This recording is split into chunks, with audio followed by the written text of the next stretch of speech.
Hey, everybody, this is Shane Claiborne, and this is a special little recording we're doing because there is something happening. And I'm not just talking about the Super Bowl, although it is the Super Bowl day and Philadelphia is playing in it, but there's something more important, I think, happening right now.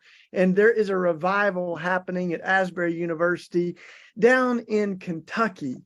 And we're going to hear all about it from some of the students, some of the friends and pastors, folks that have been a part of this revival. It's still happening.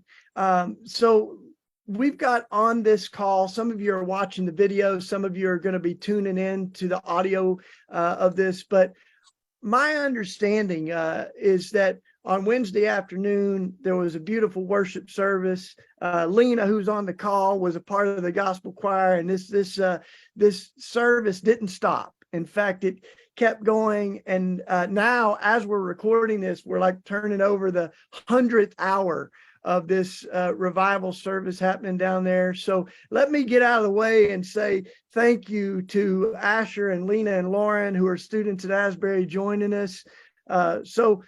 Lena and Lauren, why don't you start us out? Did I get the backdrop right? Is that kind of what's happening? Tell us what's going on down there in Kentucky.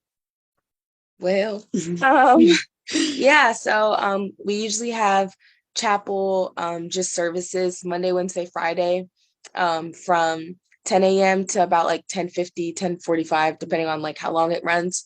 And it wasn't planned at all for gospel choir to just continue worship, but usually we just do two songs, one in the beginning and then one kind of closing out chapel. But actually they told us to change it and we did both songs. And then towards the end, Zach Krebs Yeah. was the speaker.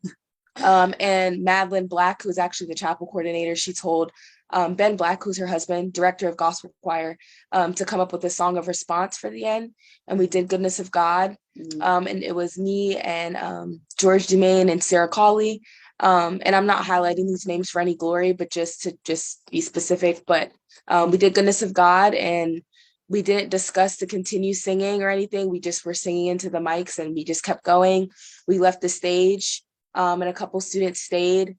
And literally, I don't remember time being like an issue at all. We just kept singing and it just multiplied. It just kept multiplying. So Yeah, no, it was awesome. I was just in the audience, and so in chapel every now and then they'll do that where they invite students to stay a little after and worship. And normally it goes on for one or two more songs and then it ends and we all just go to class.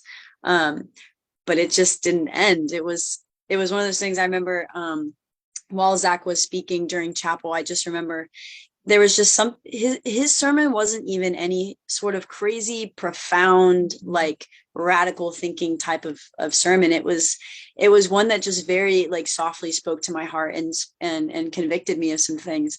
And I just remember afterwards just like singing and listening to the gospel choir, and I was like, all right, we're just going to be around here for one or two more songs. We're going to go to class. But then like, there was just like something in my soul was like, no, like you just got to stay here. And so like, I just stayed. And then I thought a little while later, I thought I had only been there for maybe like 20 extra minutes. It had been like 3 hours. It just started turning into something bigger and crazier. And, Zach was coming in and he would not interrupt worship, but he would pause worship for just a second. He would speak out some scripture verses, and then he gave us opportunities to pray for each other. And there was maybe like 20 people in the room at that point that had stayed after chapel, and we were all just in there praying for each other and being open and honest and vulnerable with each other about some pretty personal things going on in our lives. And I think that vulnerability and that honesty and openness with each other just really opened the door for healing, like radical, like spiritual healing.